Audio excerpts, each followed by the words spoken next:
right, this is my PowerPoint on communicable and non-communicable disease, but we're going to just concentrate on communicable for now, especially during this pandemic we are in with the coronavirus. It is really fitting to talk about how this disease is spreading, how we can prevent it from spreading further, why we've been quarantined in our homes, and I mean, it's crazy. This is things that, your kids and grandkids will look forward to hearing from. So I recommend, write down, take a journal, you know. It's a historical event, even though it's not something good that's happening. So, we are going to talk about preventing the spread of disease and what diseases, what pathogens are out there right now. The coronavirus is a virus, so what does that mean? How can we help with the spread of a virus versus bacteria or something else? But a disease is any condition that interferes with the proper functioning of the body or mind.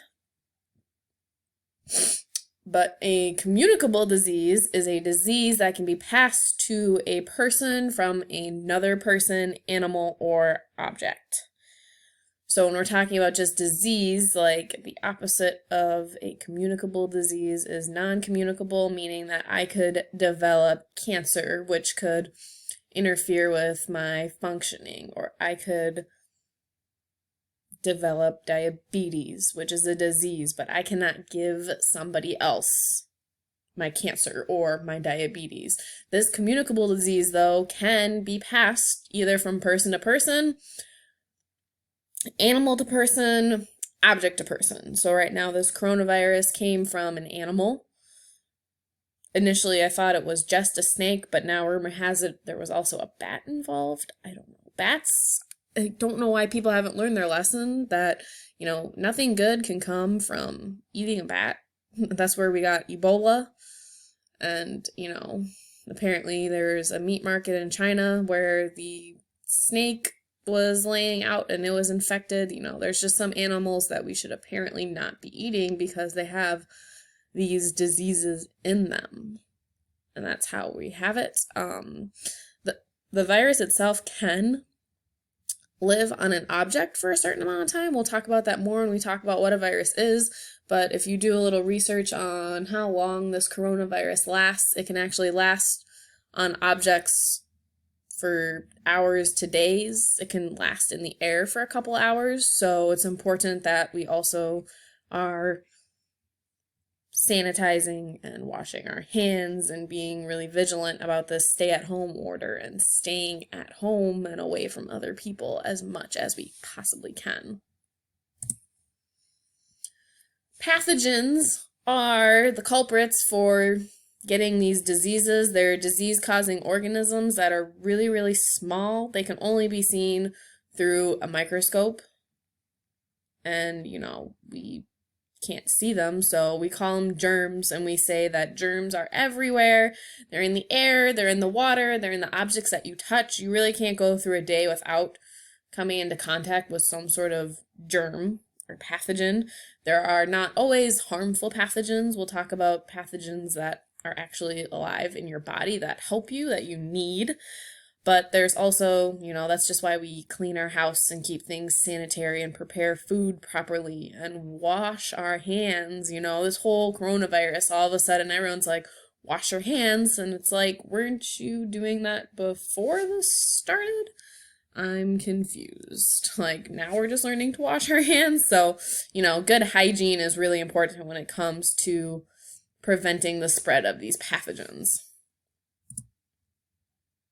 When germs or pathogens enter your body, you can develop an infection, and that's how we get sick. An infection is a condition that occurs when these pathogens enter your body. They start multiplying immediately, and they cause us harm. Our body will then react. We'll talk about what happens with our immune system and how it supports us when we get sick. But when they enter our body, they start multiplying, they want to take over, they want to cause harm. Our body's going to respond immediately. We've talked about blood and what is in there. You've got these white blood cells. They're going to come to the rescue and they're going to start multiplying to stop this disease from causing harm in your body. Your body's going to react in a number of ways. It's going to have a fever because the higher the temperature, the more likely the virus is to die, or bacteria or whatever pathogen entered your body. Same thing if you get like a cut on your finger, you might notice some swelling and inflammation. That is your body fighting off, a possible infection. So our body's going to respond. This pathogen can enter your body anywhere. That's why people say wear gloves when dealing with other people's blood, because you have a cut on your finger, their blood gets into your blood, they have HIV, and now so do you. Things like that. Covering your cough. Not trying to, breathe in germs, which is hard because we can't see them, but we can definitely disinfect surfaces and clean. If someone in our family's been sick, we can wash and wash and wash our hands. I've heard people saying, if you go outside during this huge coronavirus outbreak, come home, take your shoes off outside, sanitize those because those could be contaminated. Take your clothes off, throw them right into the washing machine, hop in the shower, make sure that you're clean so that you're not bringing it home to your family, which healthcare providers, that would be a really big concern. I've seen things posted on Facebook where doctors are living in tents in their garages because they're working with this, new virus to us that is damaging and they don't want to bring it home to their families. So I can imagine that would be really rough. But same thing goes for you if you are out and about or need to go to the grocery store, take precautions and don't touch things and stay away from people. Social distancing.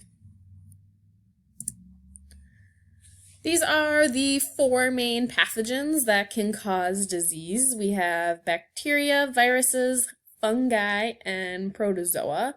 The more common 2 that we see are bacteria and viruses. There are some things that are caused by fungi and protozoas, but we don't see those as common as bacteria and viruses. As you can see, my little picture in the corner here kind of has examples of what these look like under the microscope and examples of what they are. So a bacterial infection are things like an ear infection, bacterial pneumonia, and like food poisoning, so E. coli, bacteria that grows on food, or if you get like salmonella because you're eating raw food, those things would be bacterial. Viruses are things like the common cold, the flu, AIDS. Protozoa are things like malaria, which we'll talk about later. You may or may not know what that is. And then we have the fungi. 2 common ones are athlete's foot and ringworm. Some of you might have known someone with athlete's foot. It's curable, it's treatable. These things like moist, damp places to grow, so the sweaty feet and the shoes, that happens. And then ringworm is something that is super contagious. I got a free cat a couple years back, and he came from a farm and he had ringworm, and then my other cat got ringworm, and what it does is it makes your hair fall out. So they were losing fur, they had big oozing things on their back. It was really gross. And then apparently it's super contagious, but I luckily did not contract it, even though I was sitting there and, touching it and treating them for it. So they all got heavy doses of antibiotics and they're fine now. But a lot of these can be treated with antibiotics. Viruses, however, cannot, which makes this coronavirus especially dangerous because, it's not easy to treat. We can help prevent viruses by getting vaccines, but as you know, this coronavirus is new, so there's no vaccine for it yet. Going into a little more detail, bacteria is a tiny one-celled organism. Certain bacteria can actually be helpful. It lives in your digestive tract and helps you digest food, so you need some bacteria, and then, Parents say, you go to the park and there's germs and it boosts your immune system because your body, we'll talk about your immune system later, it recognizes these viruses and bacteria later. It creates kind of these memory cells, and then it can fight it off even better if it comes in contact with it the next time. So having a strong immune system is something you want. Not saying you want to get sick, but if you were to come in contact with a virus, you're less likely to get as sick from the same virus. Unfortunately, these things like to stay alive and grow and mutate, which is why we're now seeing this different virus come through that we don't have a vaccine for yet. But there are bacteria that are harmful. They can cause certain diseases, but again, we can treat most of these and cure them with antibiotics.